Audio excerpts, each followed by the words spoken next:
अस्सलाम वालेकुम students, my name is Asif Yasin.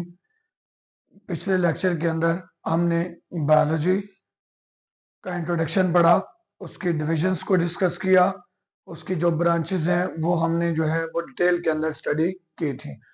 आज का जो हमारा टॉपिक है वो है relationship of biology to other sciences. ठीक है, कि हमने बेसिकली बायोलॉजी का रिलेशन पढ़ना है दूसरी साइंसेस के साथ। तो हमारे पास जो पहला रिलेशन है वो क्या है? बायोफिजिक्स। ठीक है, अब बायो का मतलब क्या होता है? लाइफ, यानी कि लिविंग ऑर्गेनिजम्स की बात हो रही है, और फिजिक्स के साथ इसका हमने रिलेशन देखना है। इसकी डेफिनेशन देखते हैं, it deals with the study of principles of physics which are applicable to biological phenomena.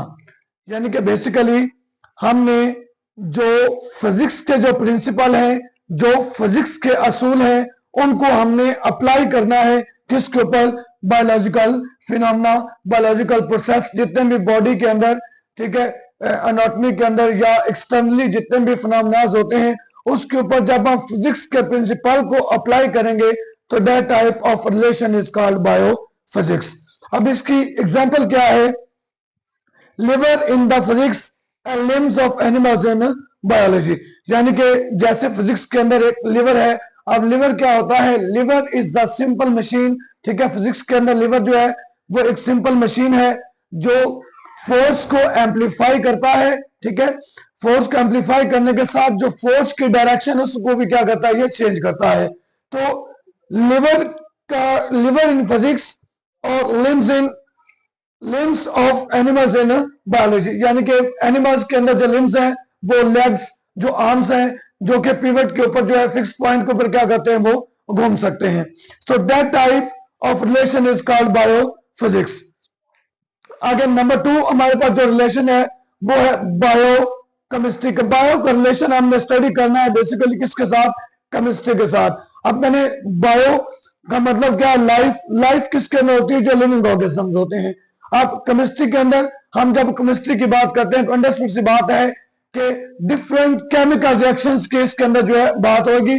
ठीक है, सो हम इसको डिफाइन कैसे कर सकते हैं? Study of chemistry of different compounds and process occurring in living organisms. यानी कि इंसानी बॉडी के अंदर जितने भी जो केमिकल रिएक्शंस होते हैं, जो केमिकल प्रोसेस होते हैं, उसको जब हम लिविंग ऑर्गेनिज्म के साथ, बायोलॉजी के साथ उसके रिलेशन को देखेंगे, उसके इंटरेक्शन को देखेंगे, उसके रिलेशन को देखेंगे, so that type of relation is called, that type of branch is called biochemistry. अब इसकी एग्जांपल मैंने यहां पे लिखी है, स्टडी ऑफ बेसिक मेटाबॉलिज्म। अब what is made by metabolism? Metabolism is a series of chemical reactions. ठीक है, मेटाबॉलिज्म जो है ये इंसानी बॉडी के अंदर होने वाले केमिकल रिएक्शंस होते हैं। अब मेटाबॉलिज्म की there are two types of metabolism, anabolism and catabolism. अब एना के अंदर क्या होता है और कैटाबॉलिज्म के अंदर क्या होता है? एनाबॉलिज्म, ठीक है, the type of metabolism in which simple molecule are combined and they form the complex molecule that is called anabolism.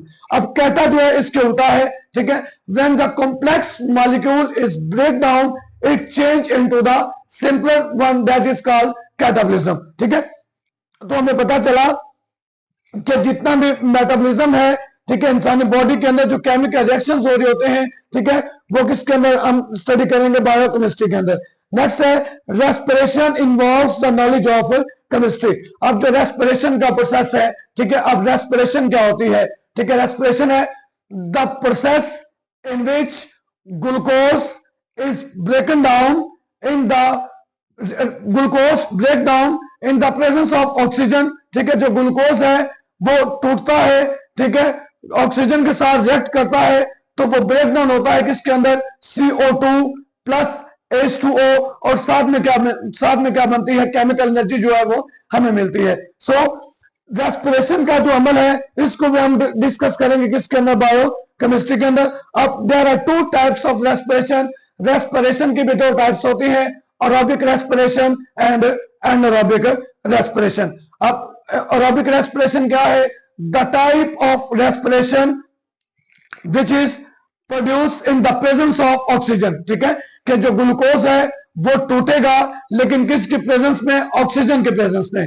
ठीक है, अगर इसको मैं प्रॉपर डिफाइन करना चाहूं तो आपकी अंडरस्टैंडिंग के लिए, the process in which oxygen break down and release energy in the presence of oxygen, that is called aerobic respiration. ठीक है, आगे एनारोबिक की अगर बात करें तो सिमिलरली ये केस होगा, लेकिन उसके अंदर डिफरेंस ये है, जो एरोबिक है वो in the presence of oxygen है, जबकि जो एनारोबिक है वो क्या? In the absence of oxygen है। इसका सिंपल डिफरेंशिएट ये है, the process in which glucose break down and release energy in the absence of oxygen, that is called anaerobic respiration. ठीक है, तो ये जितनी भी रेस्पिरेशन है या हमारे पास मेटाबॉलिज्म है, इसको जब हम लिविंग ऑर्गेनिज्म के साथ इसके इंटरेक्शन को स्टडी करते हैं तो वो ब्रांच हमारे पास क्या कहलाती है?